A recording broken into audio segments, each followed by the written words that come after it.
642, welcome back. This evening, community members are encouraged to voice the change they'd like to see happen in their neighborhoods as the city gets ready to approve a new budget for next year. New Orleans officials are hosting a series of budget meetings to gather community input. That first meeting was held last night in District B. Tonight's meeting is specific to neighborhoods within District E. So who else should we have on this morning then?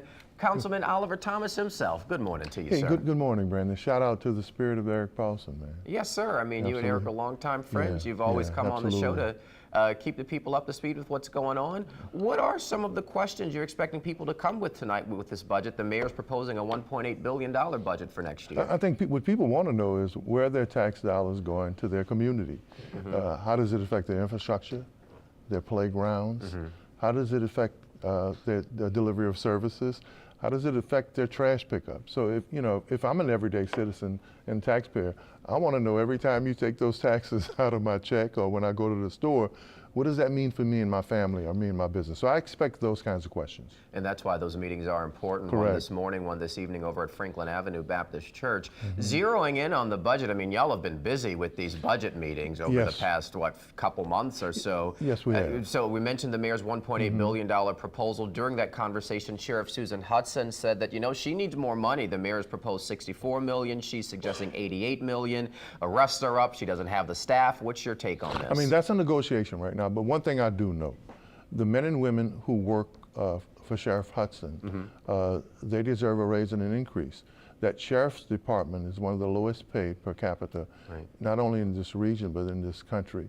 And they have a really, really, really important job to do. So we're going to take a look. The good thing is that our budget chairman, Joe Giarrusso, and the CAO, Gilbert Montano, are working real close together to talk about how we can find avenues to solve that problem. But that's an issue, and we need to take care of those men and women. And we should also note that the proposed salary increase would still keep the pay lower than comparable cities. Which is a New Orleans phenomenon. At some point, New Orleans used to be a place where you can get by. Well, the environment, inflation, the way costs are rising now, people who work here can't get by anymore. So they need to get paid at a rate where they not only can get by, but that time and economic hardship doesn't pass them by.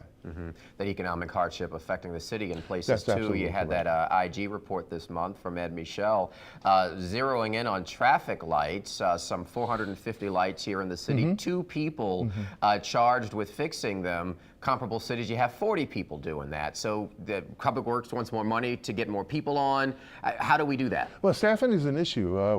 We talked about recruitment and our efforts for recruitment and to get more people into these important city jobs. Some of them good benefits, some of them have decent pay.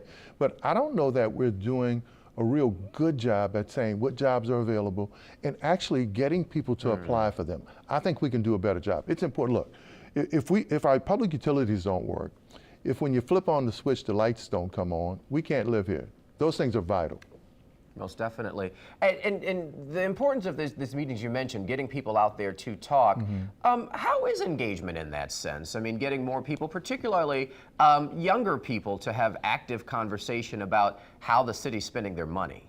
I mean, engagement has been pretty good. We have some really good groups in New Orleans East, like ENONAC, New Orleans East Matters, businessmen and women like Stephanie Chambliss and the Jordans at Universal Printing, businessman Otis Tucker, a lot of people who are really, Dr. Davis at New Orleans East, they connect, they bring a lot of people to the table. We haven't had a problem getting involvement. The issue has been, how do we impact spend? Dr. Sunita Singh did a study years ago that says we need to take a look at critical communities and resource them based on their need, not their want. We're not even doing that right now. Sure, and real quick before we let you go, we've got about 15, 20 seconds left. One of the things you're going to discuss today is the historical designation for the corner there at the old Hard Rock site. Your thoughts on that? Well, first of all, to the families of the souls who were lost, whatever we do should honor them, and we should never forget them. All right, thank you so much for coming. Thank you, B. Appreciate you, man. Appreciate it. Tonight's meeting does start at 5:30, I should say, Franklin Avenue Baptist Church. Another one this morning, too, at Franklin. Got updates on the City Council meeting, too. WLTV.com is the place for that. Also, later editions of our newscast.